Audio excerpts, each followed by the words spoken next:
विवाह कब होता है, कब होगा, इस बारे में हमने पहले भी एक वीडियो बनाई थी और किस तरह से हम आसानी से देख सकते हैं वो हमने बताया था आपको पहले। एक वीडियो का लिंक हम इसमें शेयर कर देंगे जो हमने बनाई थी। लेकिन उसका एक दूसरा चरण आप इसको समझ सकते हैं कि हम उसको भी लें और इस उपाय को भी लें, तो कैसे देख सकते हैं।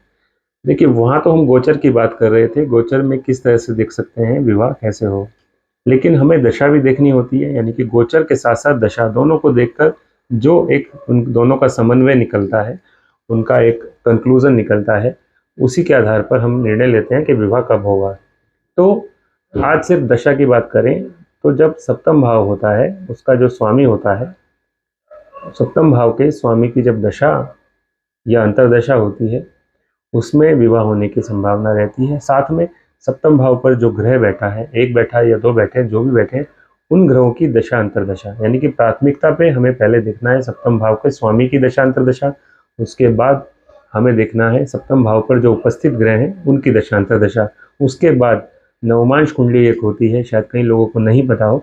नवमांश कुंडली में जो सप्तम भाव है, वहाँ पर सप्तम भाव के स्वामी और सप्तम भाव पर जो ग्रह बैठा है उसकी दशा अंतरदशा, ये तीनों हमें देखना है। इन तीनों में से जो ग्रह निकलते हैं, कई बार कुछ ग्रह इसमें कॉमन भी हो जाते हैं, तो उन ग्रहों की दशा अंतरदशा में चांसेस होते हैं, उस दशा अंतरदशा को लेंगे, साथ में गोचर को लेंगे। जो हमने पहले बताया है कि गुरु या शुक्र या मंगल, गुरु तो लेना ही है, शुक्र या मंगल, यानी कि शुक्र पुरुषों की कुंडली में और मंगल स्त्रियों की कुंडली में। शुक्र जहाँ पर आपकी कुंडली में उपस्थित है, वहाँ से गुरु का गोचर या तो उसी भाव पर हो जहाँ शुक्र है, या वहाँ से पंचम पे हो, या वहाँ से सप्तम पर हो, या वहाँ से नवम पर हो।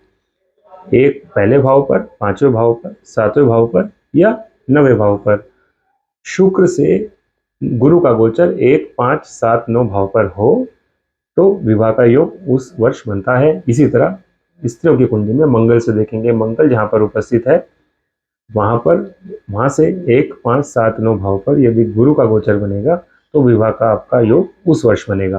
क्योंकि गुरु यानी कि बृहस्पति लगभग 13 महीने तक एक राशि में रहते हैं, तो वो पूरा साल आपका कंसिडर होता है कि इस साल आपका कभी ना कभी विवाह हो जाएगा।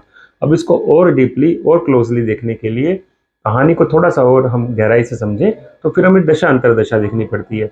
दशा अंतरदशा जैसे मैंने बताया कि हमें सप्तम भाव पे देखनी है, सप्तम भाव के स्वामी की देखनी है, सप्तम भाव पर जो ग्रह बैठे हैं उनकी देखनी है, और सप्तम भाव के साथ साथ नवमांश कुंडली में जो सप्तम भाव है उसके सप्तम भाव के दशा अंतरदशा को देखना है। अब दशा अंतरदशा के बाद हम प्रत्यंतर भी देखेंगे, और प्रत्यंतर देखने के बाद और क्लोजली हम जा सकते हैं, यानी कि हम उस महीने और उस दिन तक भी लगभग चले जाते हैं जब विवाह होता है। उसके लिए हम आगे बात करेंगे किसी दिन। लेकिन आज हमने जो बताया वो ये कि गोचर में गुरु का गोचर देखना है, स्त्रियों की कुंडली में मंगल को देखना है कि जहाँ मंगल बैठा है वहाँ से बृहस्पति का गोचर 1, 5, 7, 9 में है या नहीं। इसी तरह पुरुषों की कुंडली में शुक्र को देखना है, और उसके साथ साथ हमें देखना है दशा अंतरदशा ग्रहों की जो सप्तम भाव पर होती है। तो इस तरह से हम विवाह का निर्णय ले सकते हैं। आगे इसके एक और पहलू पे हम बात करेंगे। इसमें क्या है कि 3-4 पहलू होते हैं विवाह कब होगा उसके। उन 3-4 पहलू को जब हम एक साथ विचार करते हैं, कंसिडर करते हैं, तो जो सबसे ज़्यादा क्लोज टाइम आता है उसमें विवाह होता है।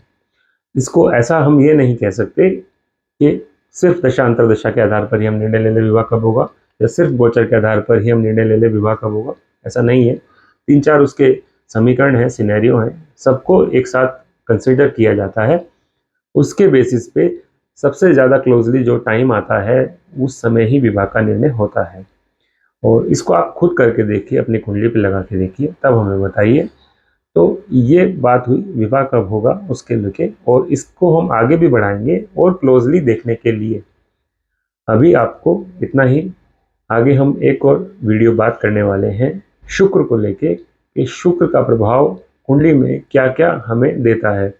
आजकल के समय में मटेरियलिस्टिक लाइफ में हमें शुक्र क्या क्या दे सकता है, ये भी हम आपको बताएंगे। धन्यवाद।